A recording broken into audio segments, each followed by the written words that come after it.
안녕하세요.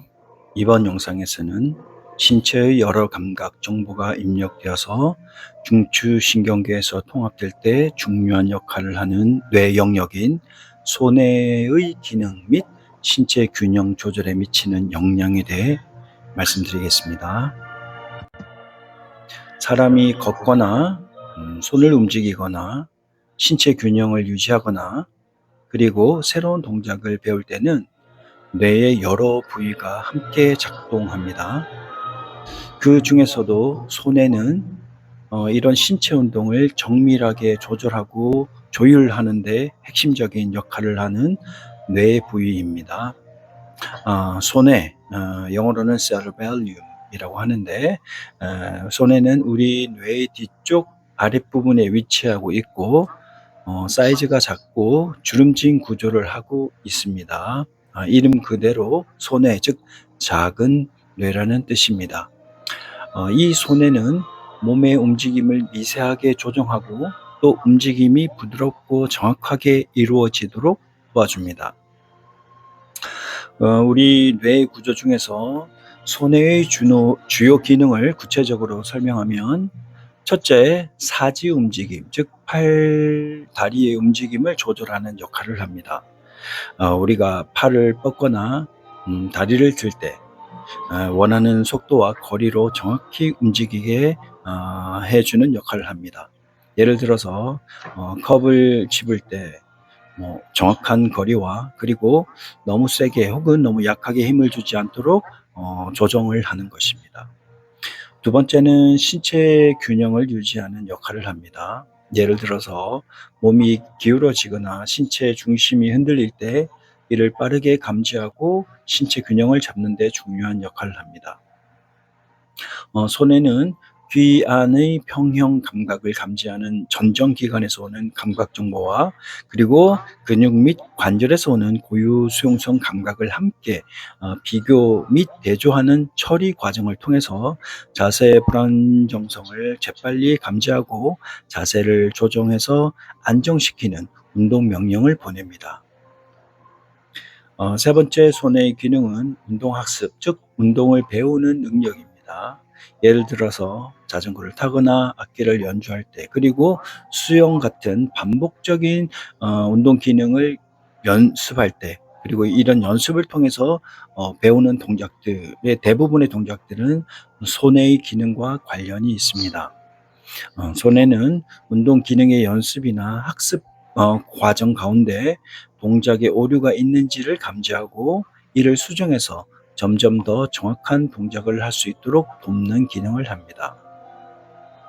따라서 만약 손해에 구조적인 또는 기능적인 문제가 생길 경우 나타나는 운동 이상 증상으로는 걷다가 비틀거린다든지, 또는 어떤 물건을 잡으려고 손을 뻗을 때 정확하게 목표에 도달하지 못하고, 또는 떨리는 증상을 보이기도 합니다.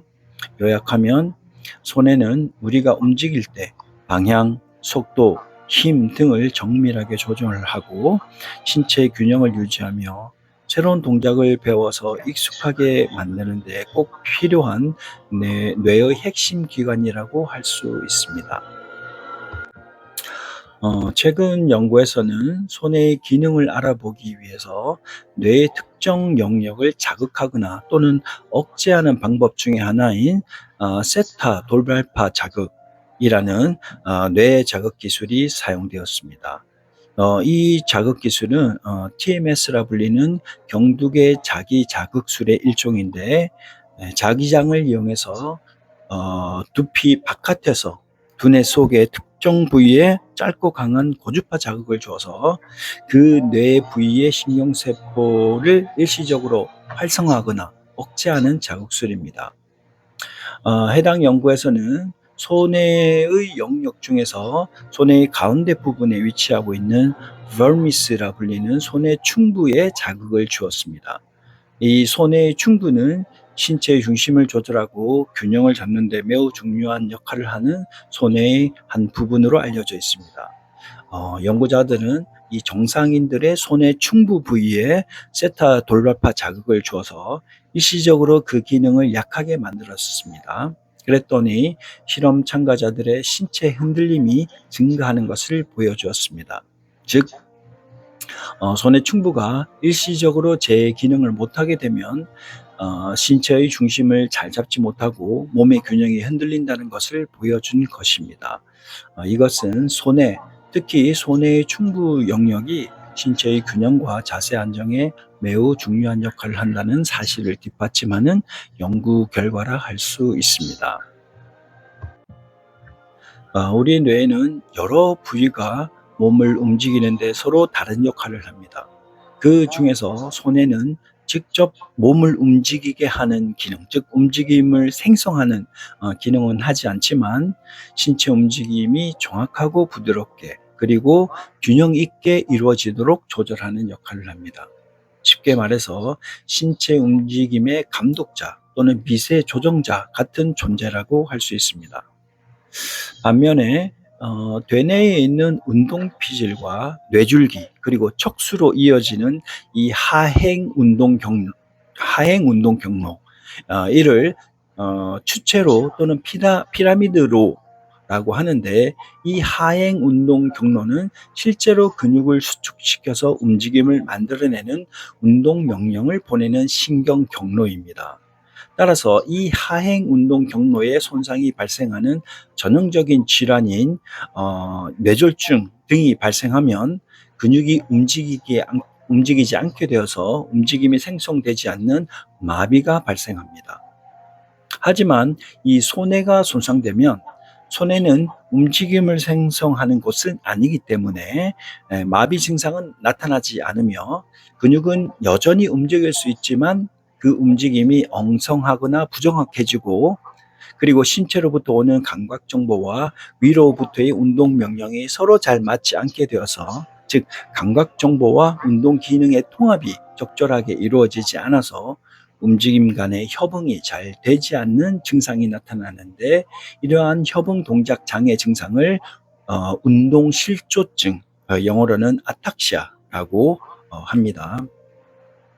예를 들어서 물을 따르려다가 컵을 놓치거나, 또는 팔을 앞으로 뻗을 때 경로가 삐뚤거나, 그리고 걷다가 비틀비틀하는 식으로 정확한 운동 조절이 되지 않는 움직임이 나타납니다.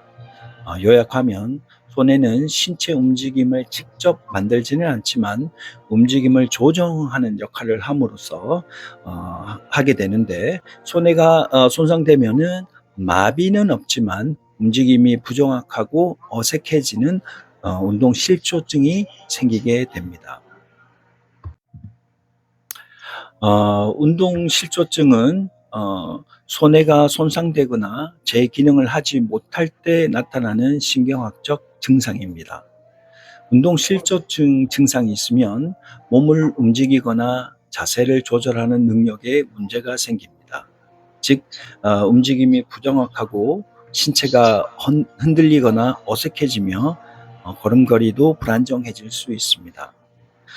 사람은 서 있거나 그럴 때 몸의 균형을 잡기 위해 여러 감각 정보와 근육 조절 능력을 사용하는데, 운동 실조증이 있으면 이 균형 조절이 잘 안 됩니다. 예를 들어서 몸이 흔들리며 서 있기 어렵고, 마치 술에 취한 사람처럼 똑바로 걷는 것이 힘들어지며 예기치 않게 비틀거리거나 휘청거리게 됩니다. 이런 이유로 운동 실조증이 있는 사람은 낙상, 즉 넘어지는 사고가 발생할 가능성이 높아집니다. 즉, 운동 실조증은 단순히 움직임의 문제를 넘어서 일상생활 속에서 부상의 위험을 높이는 중요한 요인이라고 할 수 있습니다.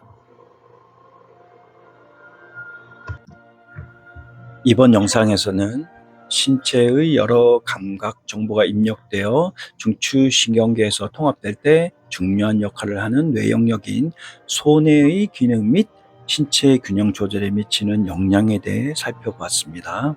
감사합니다.